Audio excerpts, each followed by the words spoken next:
मित्रांनो, एक गोष्ट सांगायची तुम्हाला. लहानपणी शाळेत असताना आमच्या शाळेत एक अशी पाण्याची टाकी होती. त्या पाण्याच्या टाकीवर आम्ही पाणी प्यायला जायचो. तर तिथे त्या टाकीला जे नळ होते ते जुन्या काळी जेव्हा बसवलेले होते तेव्हा असे लोखंडाचे नळ असायचे. ते काय व्हायचं ना, की नवीन नळ बसवला तरी 2-3 महिने चालायचा आणि त्यानंतर तो हळू लीक व्हायला चालू व्हायचा. म्हणजे जरी बंद केला तरी थोडंसं टिप, टिप, टिप, टिप पाणी पडत राहायचं. मग व्हायचं काय ना, की ह्या टिप-टिप पाणी पडून अशा महिने असं चालू राहायचं. शाळेवाले काही लक्ष द्यायचे नाही आणि त्यावेळेस एवढी काही गरज पण वाटत नव्हती, की पाणी लीक होतंय तर ते फिक्स करायला पाहिजे. तर ते पाणी पडून खाली जरी दगडाचा थर होता, तरी त्या दगडावर पडून असा खड्डा व्हायचा.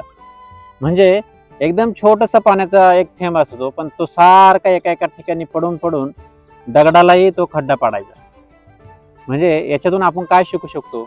आजच्या युगात आपल्याला बघायचं असेल, तर आपल्याला साधारणपणे आपण कोणतीही टेक्नॉलॉजी आता शिकायला गेलो, तर आपल्याला बऱ्याच वेळा असं म्हटलं जातं, की तुम्ही 8 दिवसात शिका किंवा 24 तासात एखादी टेक्नॉलॉजी शिका. जसं की सांगितलं जातं, की तुम्ही आर्टिफिशियल इंटेलिजन्सच्याद्वारे तुम्ही 24 तासात पायथॉन शिकू शकतात. परंतु हे खरं आहे का? ठीक आहे, तुम्ही शिकू शकतात, परंतु ते लाँग टर्म टिकणार आहे का? हे पाहणं गरजेचं आहे.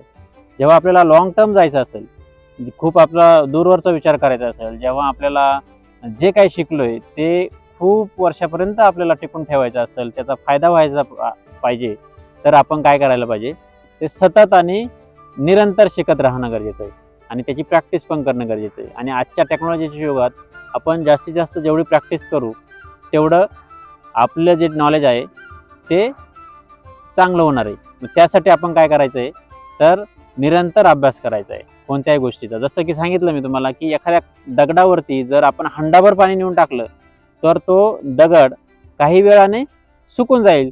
परंतु त्याच दगडावरती जर थेंब-थेंब पाणी आपण रोज टाकत राहिलं, तर त्या दगडही फुटू शकतो.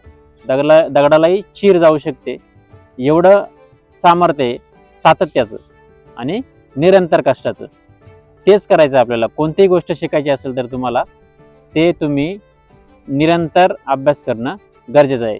हे उदाहरण नेहमी लक्षात ठेवायचं आहे आणि कोणतीही गोष्ट शिकत असताना त्याच्यात सातत्य ठेवायचं आहे, सराव ठेवायचा आहे. नक्की याचा विचार करा.